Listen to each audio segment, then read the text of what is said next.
Gino's the best thrower of the football in the world. Really? People they hear me say that, Yeah. and they think that I'm crazy. Okay. I've seen everybody throw. There's Yeah. no one who I haven't seen throw. Yeah. I've seen Mahomes throw in person. Mm-hmm. The only person I haven't seen up close and personal throw is Lamar Jackson. Okay.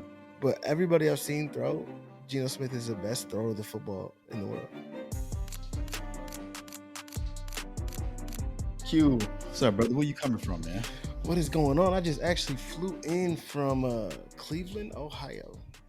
What's in Cleveland, man? Deshaun Watson's in Cleveland. He started throwing again, so when he starts throwing, I'm there.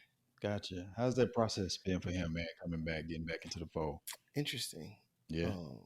It's definitely interesting. Someone who goes through the things that he's went through, injury-wise, shoulder, Achilles. Then he tore his Achilles again. It's just a lot coming at him fast. How does he do that again? Did he just in the rehab process of the first time he tore his Achilles, he tore it again. Man, that's tough. Don't wish that on my worst enemy. That's tough. Well, you had one, haven't you? Yeah, I'm still fighting back from my Achilles. Man, that is like you said, man. I don't wish it on anybody, man. Each time's a little bit different. Yeah. Shoulder injury was really different because had to be so gradual in the way that you built him back because you're throwing with your shoulder. So that was really interesting and kind of how we worked back from that injury. And then in terms of the Achilles, it's really being mindful of how we're using the ground force, being able to do a lot of things that we need there because it's throwing a football, which is what I do. It all starts from the ground up, right? How you're able to put your feet in the ground, do those things, being able to stop, being able to rotate, generate force. So it's like a math problem, right? You figure out the problem, you try and work around the solution. Yeah. So I've heard you said something about ground force. Sounds real scientific and special and something that most people don't understand. I've heard you mention stuff like that before, but break that down. We won't get into all the details of it, but I think it demonstrates how technical this process is for a lot of people who just think people get out there, they got an arm, they can throw, whatever it may be. Yeah, I mean, throwing the football is, I think there's a lot of people out there who can throw, but being able to be a quarterback is a lot different. But ground force, so it's a scientific measurement of how much force you can apply into the ground in order to move an object. Okay. And the object that we're moving is a football. So think of it like a spiral, like a vortex, right? It starts at the ground, works its way up, and rotates out of your hand here. So that's how you can kind of think of ground force, how much force you're applying in the ground to start the kinetic chain in order to get the ball moving in the right direction. That's like a 30,000 square foot view, and I could really drill into some stuff, but folks probably wouldn't care about that. Yeah. Ladies and gentlemen, that is Quincy Avery, CEO and founder of Quarterback Takeover. Welcome to another episode of the Heavy on Brand podcast. I got my guy finally in the building. We've been trying to get this going. Man, good to have you on, man. Just so proud of everything that you got going, my brother. Absolute pleasure, man. I appreciate us being able to take some time. I hate that my schedule is always bouncing around, but I'm glad we got to do it. I get it, bro. I get it, man. I get it. So let's dig into it, man. You coming from Cleveland, right? But you've been all over the place, man. I seen you show up on the red carpet in a few places, man. Yeah. Let's talk about that. We had to start there first. Yeah, so I really got to understand the value of branding, right? I think that is really important with the documentary that came out. So I had the documentary, The Quincy Avery Effect, which really went into me and the things that I do. But hiring a PR team, that was something that was probably out of my comfort zone from things I haven't done before. Management team, I just signed an agent. So all those different things, you really get to see the effect that it has on your business, people seeing your face, being able to get out there in order to do the things that are necessary. But I also think that there's a lot of steps that you have to accomplish before you do those things. And I think that's where it's easy to miss the mark. Yeah. In terms of maybe putting the cart in front of the horse, like getting a PR team or getting a manager or getting an agent before you have things in place for them to manage or go create PR for. Yeah, I feel like, man, you and I have been doing stuff for so long, but I feel like you've always had or at least let's say in the past few years, right? You've had kind of those people around you to some degree, but I feel like you've been very, very thoughtful about the right time to activate them, for lack of better words. And it seems like you've been patient, and I think it's a lesson that can be learned by a lot of people. Is because, like you said, you don't want to pull the cart before the horse. You want to make sure you have all your ducks in a row from like a brand perspective, and everything lines up.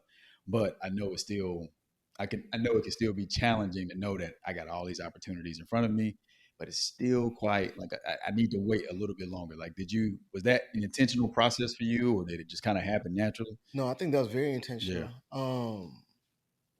In the space that I've been in my life, I've learned valuable lessons in getting into spaces before you're prepared to be in those spaces. Mm-hmm. Whether that's with quarterbacks who play on a level that they're not ready to play on yet, Mm-hmm. or in terms of my business that I built. So I know you know this, but I was reaching out to people Yeah. for years Yeah. trying to get my first client, like literally just reaching out. But in that time that I was doing that, I was still planning my first workout. So Mm-hmm. I had over a year to plan this work, like what I wanted this workout to look like. Right. I had done that 1,000 times. I got to Yeah. do that over and over and over Yeah. again. Yeah. And it was being prepared in that way that allowed me to be successful when I got there. So I always am very conscious about getting into a situation that I'm Mm-hmm. not just prepared to be there, but prepared to be there and be the best person in that space, or at Mm-hmm. least feel like I'm the best person in that space. Because I think people see a level of confidence when you have that. I was fortunate enough to be on ESPN maybe 2 weeks ago, right? Mm-hmm. So a couple weeks ago, I'm on ESPN, and I wasn't nervous. Mm-hmm. It's because I've said I was going to do this for a long A time. long Like I've time. got to do this Yeah. in my Yeah. head Yeah. Yeah. over and over again, Yeah. and I think that if I wasn't prepared or didn't have the understanding that I do have, or got into it before I was ready, I think it could have went a different direction. Yeah. So shooting a documentary, talk us through like that process. How involved? I know it's a long process. Whew. But I guess one of the questions that I have is, how much input did you give? I would imagine a ton, but how much input did you give to like the direction or the vision, the creative vision that you had around it versus them bringing to you like, hey, we want to do X, Y, and Z. Like, what was that process like for you? Very interesting. It Mm-hmm. was more interesting because of how the documentary came about. Mm-hmm. Years ago, the production company Religion Sports hit me up about doing a Okay. documentary. Didn't get picked up. Mm-hmm. Got a manager who got the documentary picture. Yeah, my manager Z Mm-hmm. got the doc picked up, and then we went back to that production company. Okay. So I wasn't as involved in exactly what it looked like.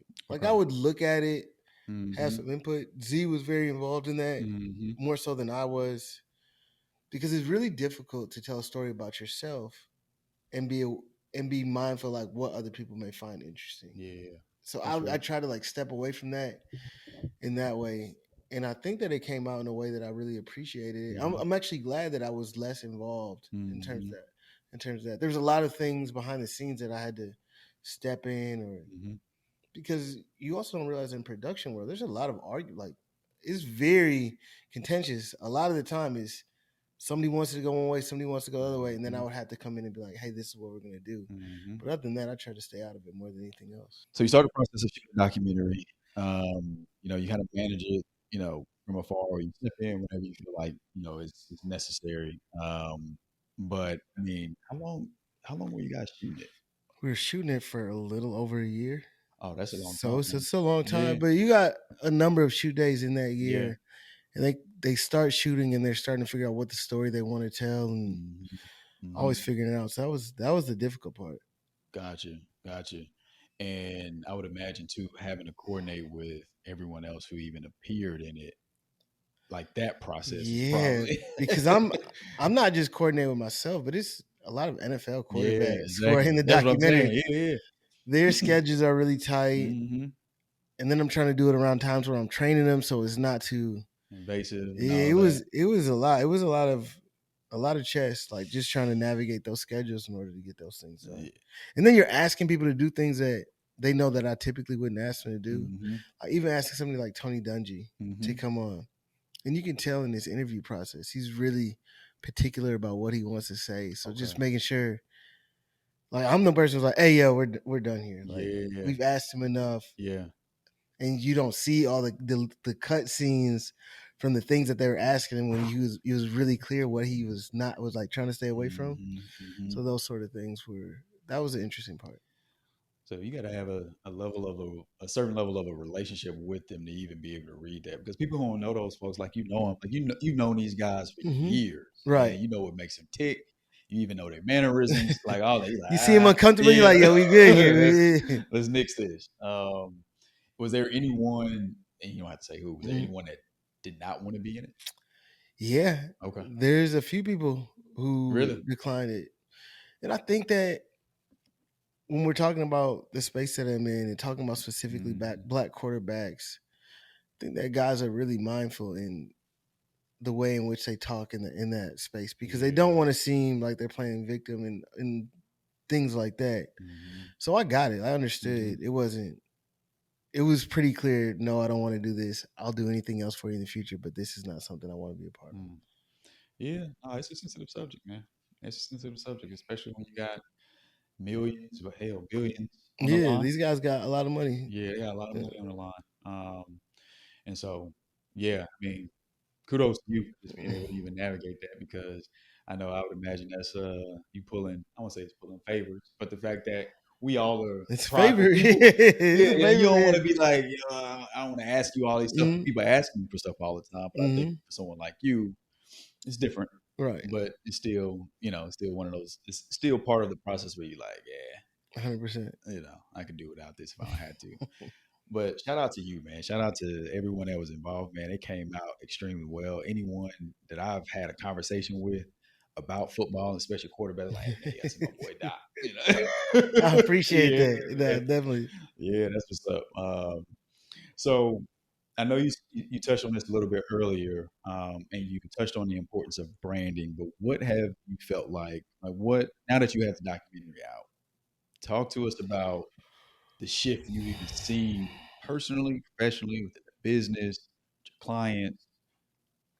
So the shift that I've seen more than anything is the business, because what I really want to become is the voice of quarterbacks. I want people to think Okay. about the quarterback position and say, well, what does Quincy think about this? Mm-hmm. So that I've seen an uptick in, especially people reaching out when they're curious about the position, like Bomani Jones or Yeah, I saw Silo, that. like all those Yeah. different things.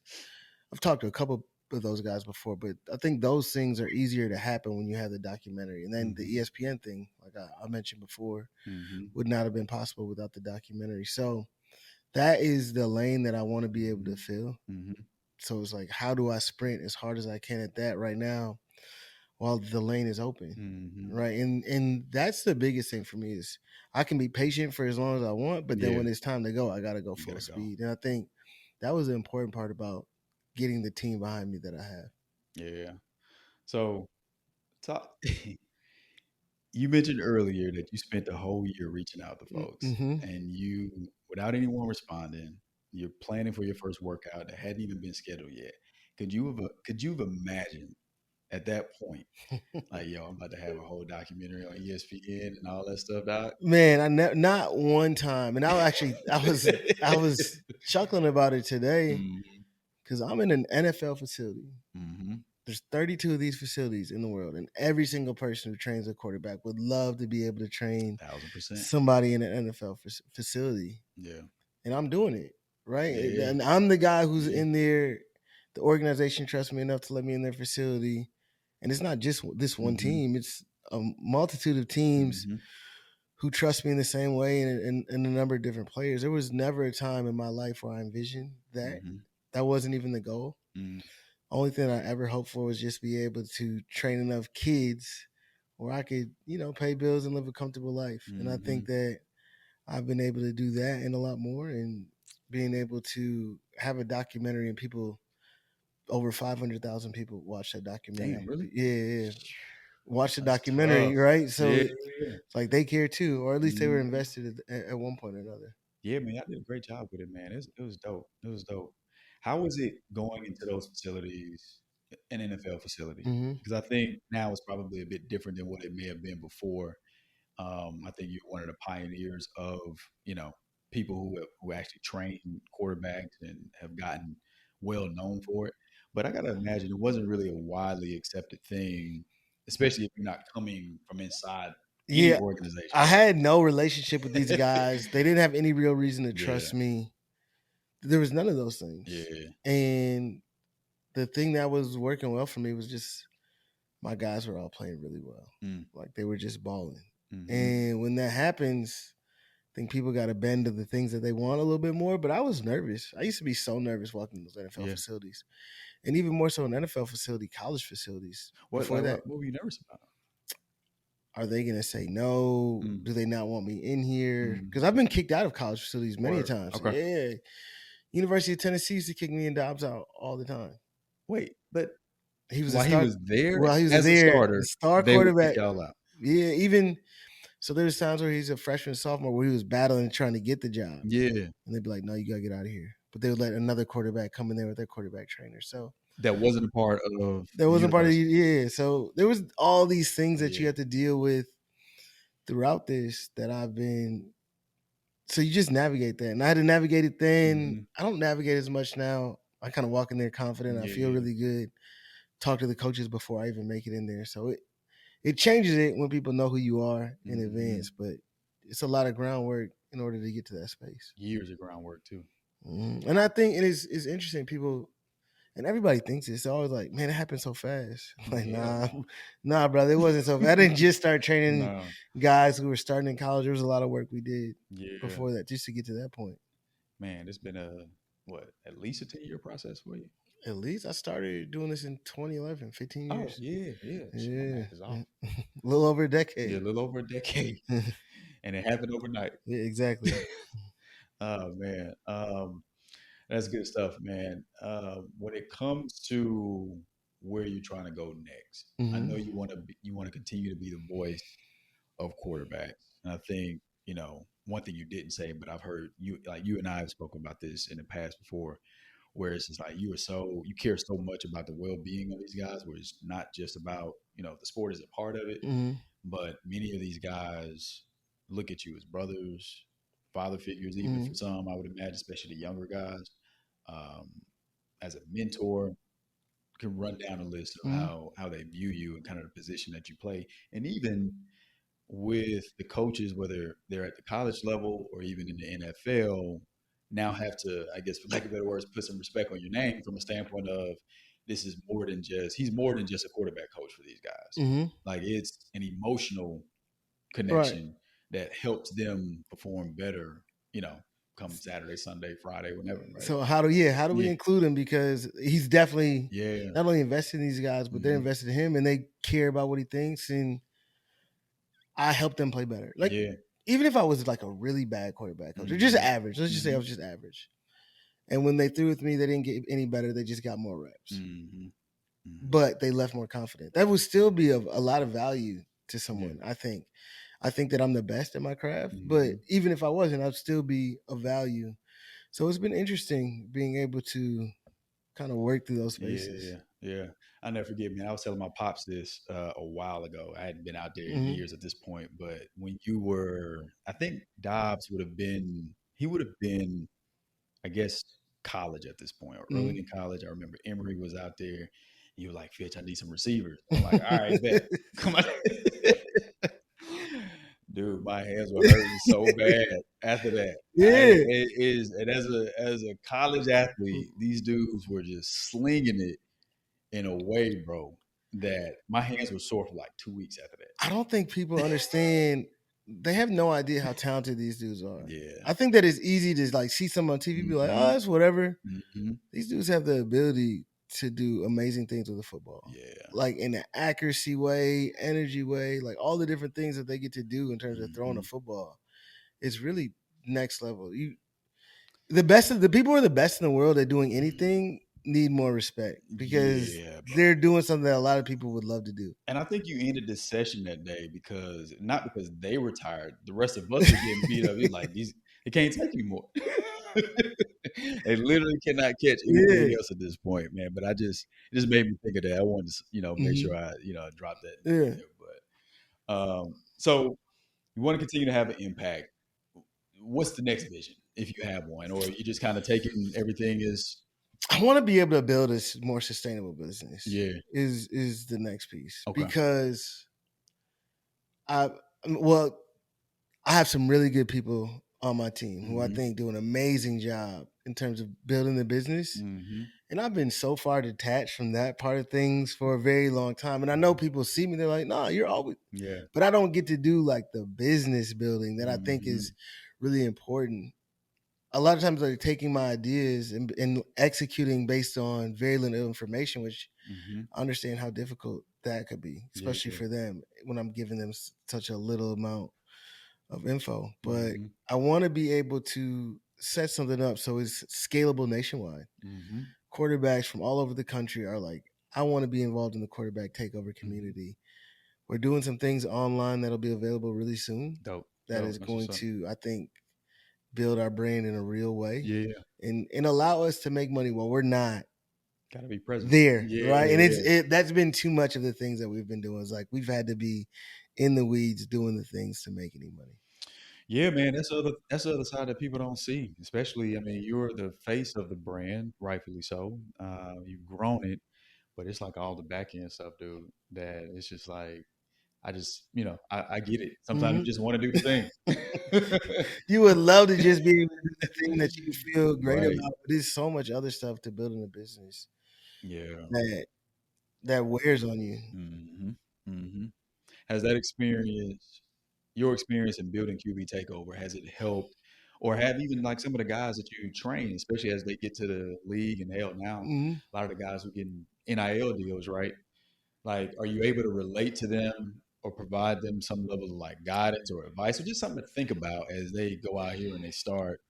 I think that I could do a better job of that, Mm-hmm. especially being able to give them a little bit of guidance because I've done a lot of I've gotten brand deals. Like I Right. went out there and Exactly. got them on my own. Yeah. Yeah. I figured out percentages for agents. I've done Mm-hmm. all those different things. But I try to stay out of their business in that Okay. way because I know how tricky it gets. I know Mm-hmm. how possessive people on their team are about the things that they're doing. So even when I see them doing something that's a little bit off, I tell them like, "Hey, I might not do it that way. You should Yeah. really look into it." But I Yeah. stay out the way. Yeah. Respect. I get that. I get that because you never want to. I understand why you would say or how it could be a thing that's very possessive, especially when you're talking about money. Mm-hmm. And people are like, oh no, I brought that deal to the table, and it's like, look, I'm just here to train. You Right. know what That I'm might saying? even be a bad deal, but Right. I'm out of here. Yeah, man. What's your take on all this NIL stuff right now? I What's think what it's you amazing. you think it's amazing? I Yeah. think that it's really easy for coaches to get possessive Mm-hmm. over guys having the freedom to go do the things that they want to do in order Mm-hmm. to provide for their family. But they don't say anything when they get a better job offer and they leave while they Mm-hmm. still have years remaining on their Mm-hmm. contract. Now, maybe there's a better way that we can do things. Mm-hmm. I think that I wish that parents would be less involved in these guys' interactions in the NIL world, right? Because I don't think that they're very helpful because I don't think they understand the space Yeah. or they don't understand business in that way. A lot of people have worked their whole life in a 9 to 5 situation where they haven't had to negotiate. They hadn't had to go find deals. They haven't had to Mm-hmm. really talk about a contract in a way that had real lasting impact.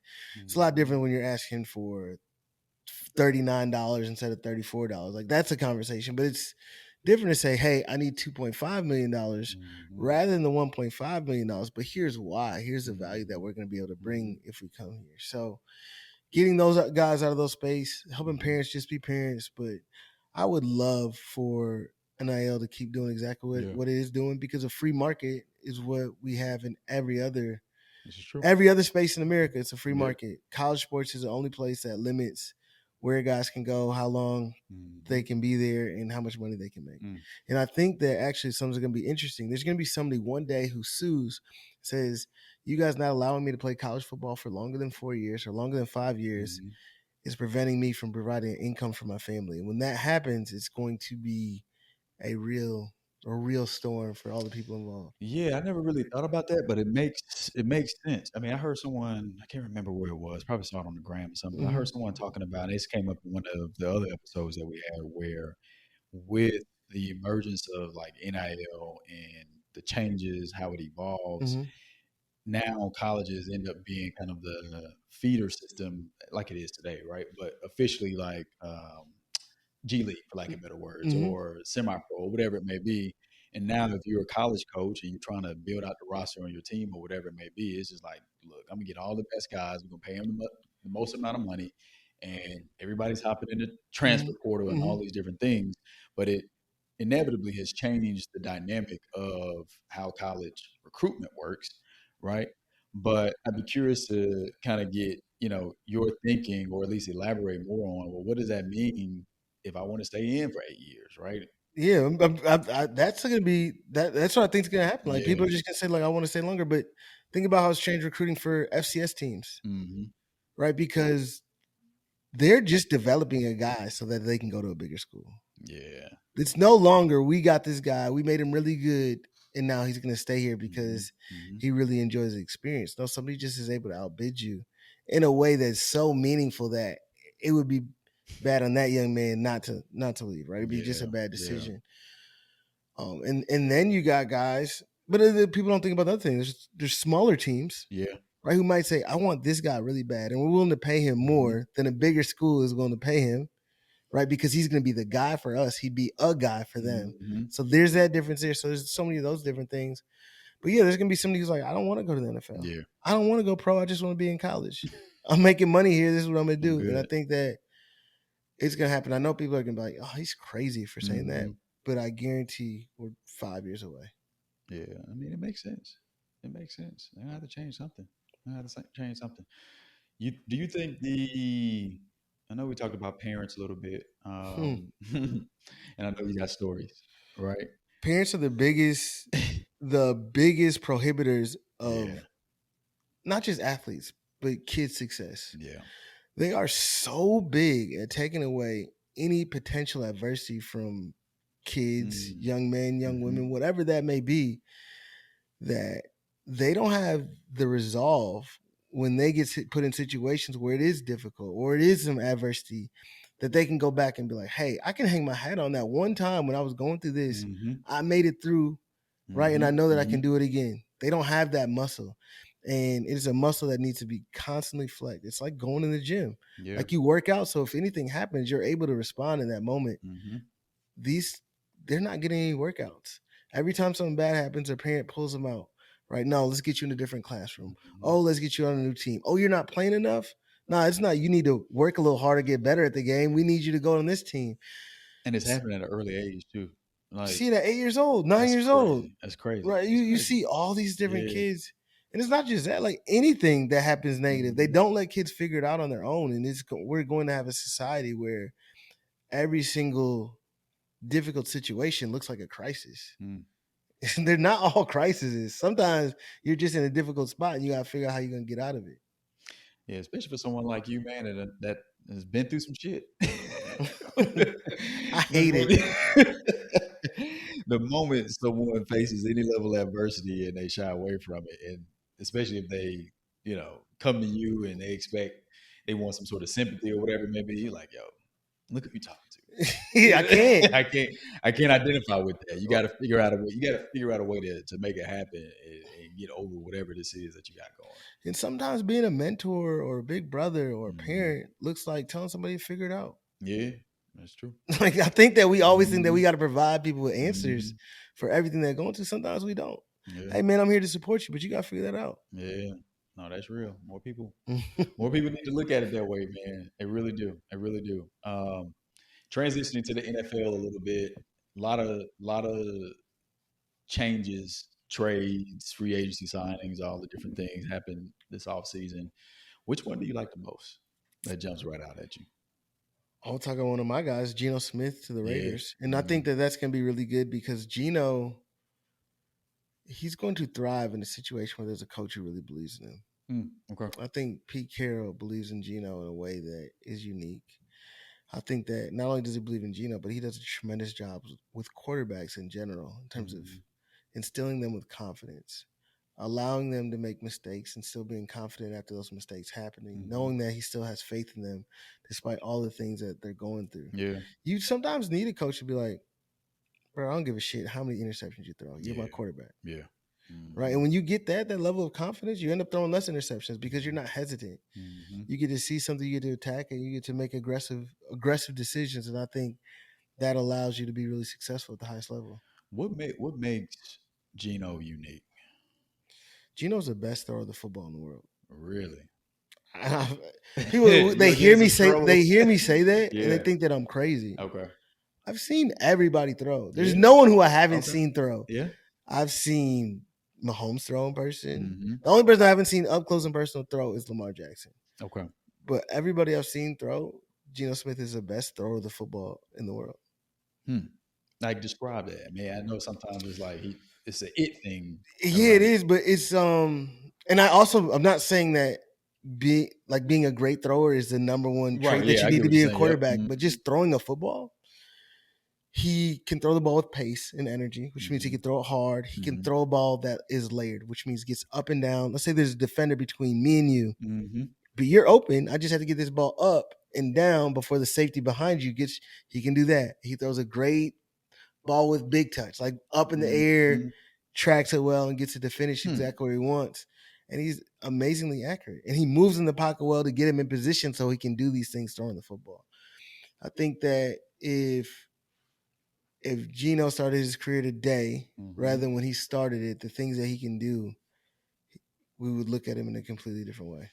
Yeah, that's interesting. Now I got to pay closer attention to I got so many videos of Geno, like, yo, this is insane. Yeah, I wasn't expecting that. I wasn't expecting that at all.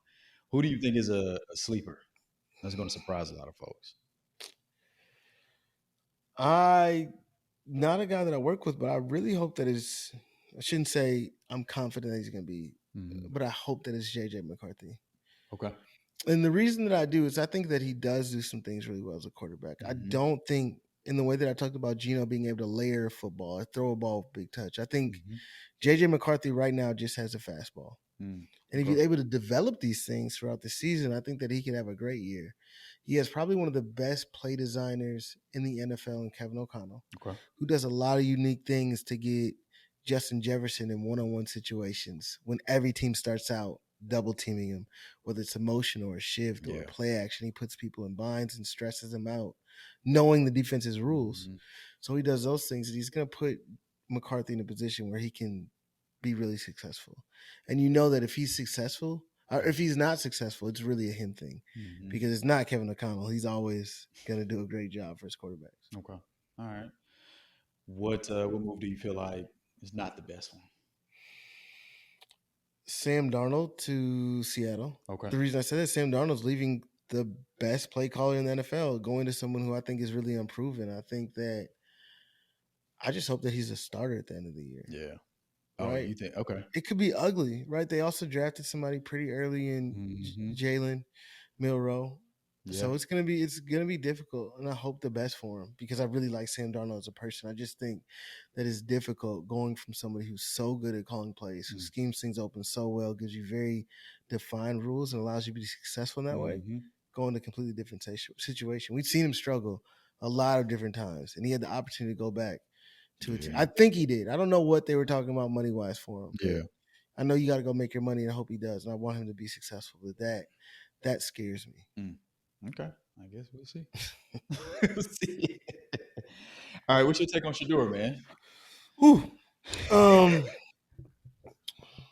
I think that the way that people see Shedeur is really, really warped. Okay. I think that social media has done a number on us. I don't think that people are aware that there's been a lot of people who've been able to play like him in college football, and not only not be successful in the NFL, but not even get drafted. There's like someone like Colt Brennan, who did more than almost any quarterback in terms of throwing the football in college. He wasn't drafted. And I think physical attributes, a lot of things Shedeur has are similar to someone like Colt, not an elite first-round talent. And that's why I said where I thought he would get drafted. Yeah. Based on just what I've seen. I do not like his father. Yeah. That's nothing to do with the young man. Yeah, he's done nothing for me to not like him. I really honestly root and cheer for every black quarterback. Somebody just asked me my opinion, honestly, and I just don't think that he has it. Yeah. Right. And I think that he did a good job in the preseason in week 1, but I don't think that performance is something that we're going to hang our hat on, right? There's a lot of people who've done really well in the preseason who have not been able to be successful in the regular season. And he's a fourth quarterback.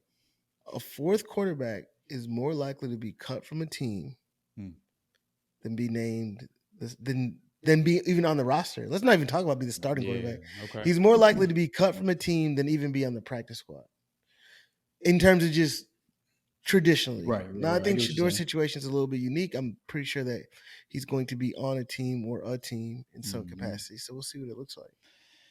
Ooh, okay. All right. No, and that's me just like that's like just a real honest assessment of him. No, Like I appreciate that. Yeah.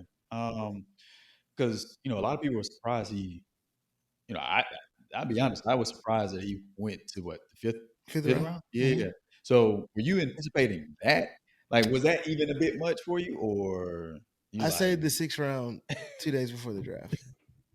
So fair enough. Yeah, I mean, right around there, 5th, 6th round is where I had his talent taking him. Yeah, and you're coming from a very informed place. That's seen, like you just said, you've seen. Not only that, I talked to teams.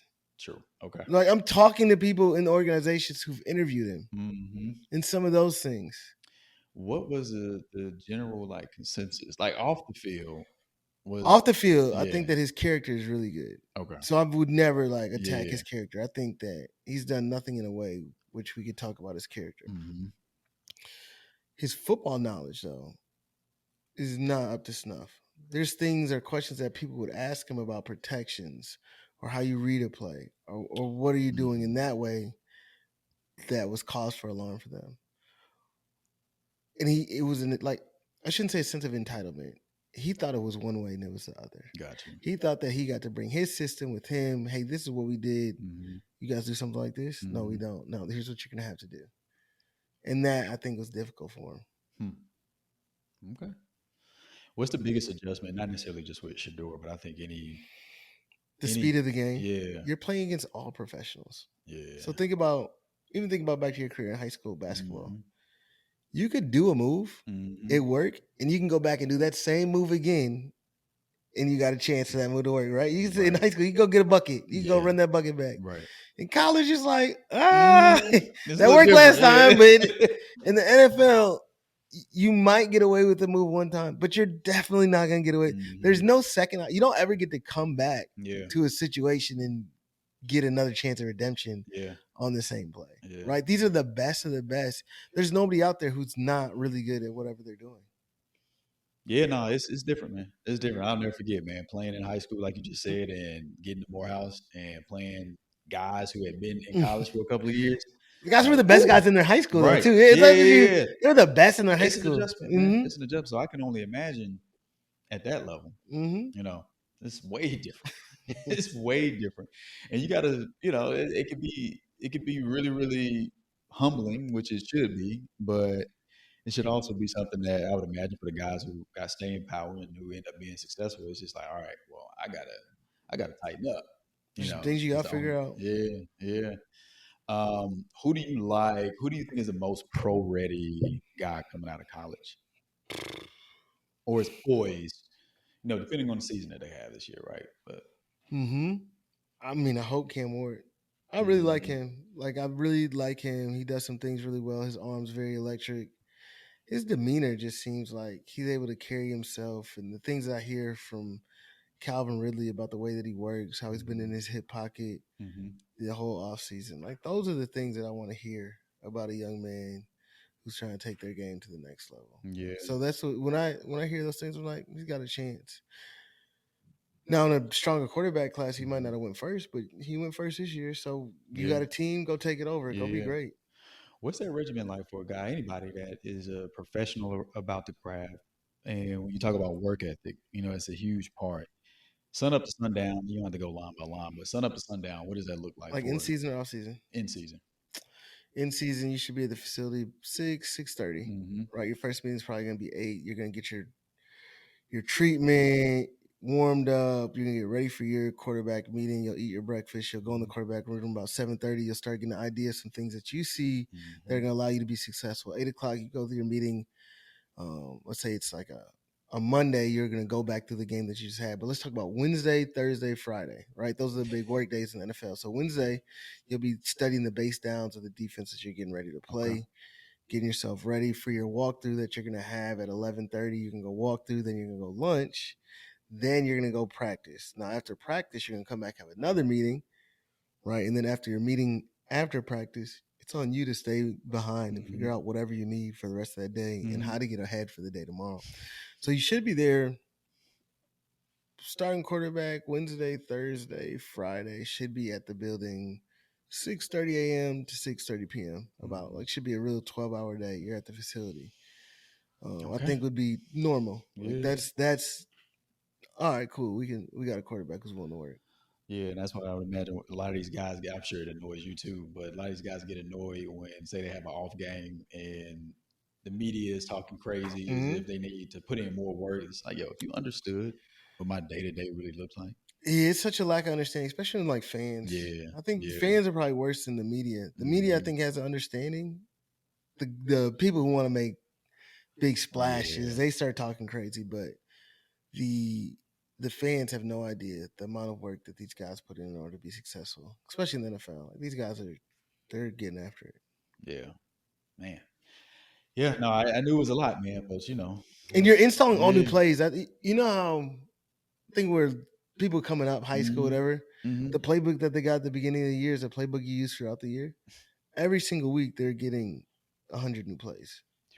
So you're learning these new plays, especially more passing concepts. Run plays will add like a different motion, a different shift, all those different things in order for them to create the angles that they want based on the defense they're getting ready to play. But it's a lot. It's a lot. Yeah.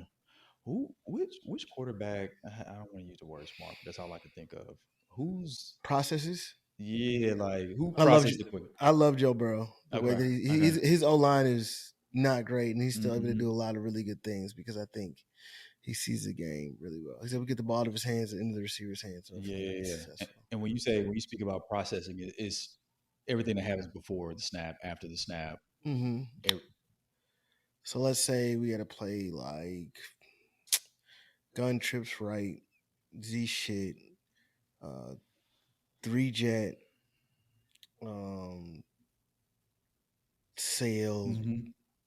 sail drive or something like that, right? You know what I'm saying? Or you know what I'm saying? Something like that. Right. All those things are telling somebody very, very specifically what to do. Okay.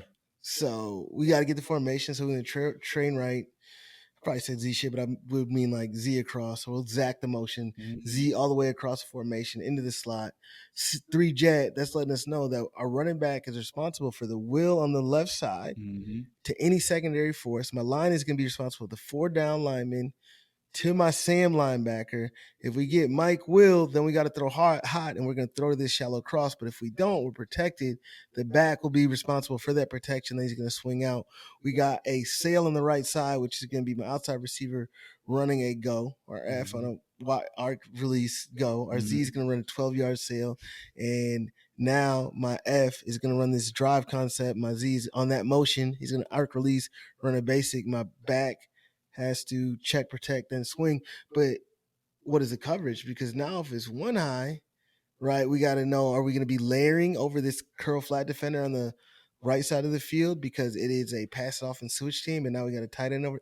So many like little things like that you and we got 40 seconds, right? And they also called 2 plays because if they came out in a defense that brought a safety down, now we got to can it and get to a run play. What? You saying all that, I can't even think of the next thing that I want to ask you because I'm still trying to process like that. Yeah, it's difficult, right? And you're doing, you're playing chess every play, but then you got to execute and being able to throw the football. Whew. So you think Joe Burrow is like one of the best? I think that right now he's up there. The best. Who else would you put up there? He plays the game at a high level that way. Usually you'll see guys who are less talented have to play in that manner, like really, really good process. I'm not saying CJ Stroud's less talented, but he's done a really good job. And I think that last year he got a bigger dose of it. He had so many O linemen who were hurt, a lot of receivers hurt. Just had to be meticulous in the way he got the ball out of his hand. How much of what you do as far as like your training is in like how much do you get involved with the actual playbook and all the different things as far as reads that they need to make, whatever? I will have them do the plays that they're working on at a workout, but Okay. I won't get in that because I may have learned to play a different way than True. you learned it, Yeah. right? Or not even that you learned it, but your coach is teaching it. Yeah. So Yeah. I don't. I want to be very mindful of that, and I don't want to put people in bad situations. Gotcha. All right. Man, that's good stuff, dude.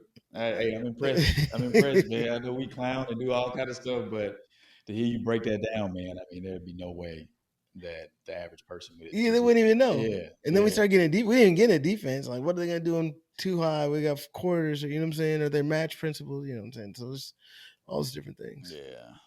So one guy I've been wanting to ask you about Mm-hmm. is Jayden Daniels. Ooh, he's playing really high level football. Yeah, yeah. So he played really. Jayden Daniels played amazing last year and played really Mhm. high level. I'm interested to see what he does in year two. Okay. Not just because of him. I think that he's going to do a tremendous job. But his coordinator was someone who got a job last year. Mhm. I think he was doing a lot of things that threw a lot of people off in Mhm. terms of how they're going to be able to adjust to him and his offense. It's Mhm. going to be year two in his system. People are going to have a little bit better plan. Yeah. What answers is he going to be able to give Jayden in order for him to be really successful? Mhm. And I think that whatever you give Jayden, he's going to be able to work on and be successful in doing those things. But what is your answer Right. for Jayden? How are you going to help Yeah. him be right? Yeah. One thing you touched on this earlier about parents, but a